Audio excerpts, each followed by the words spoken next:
What do I do as a simultaneous interpreter? Follow me to see.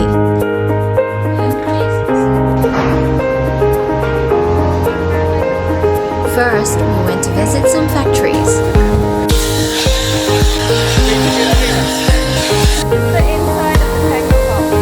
I was there to translate everything the factory owner said. We received a very detailed guided tour on the step-by-step in the factory. Next is more discussions and negotiations in the boardroom.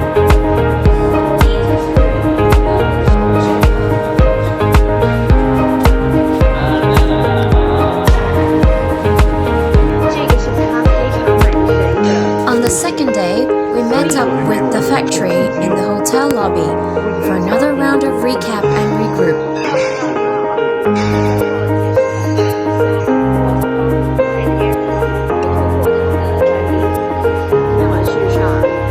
Finally, of course, is to ensure my customer's message get clearly delivered. Then it was time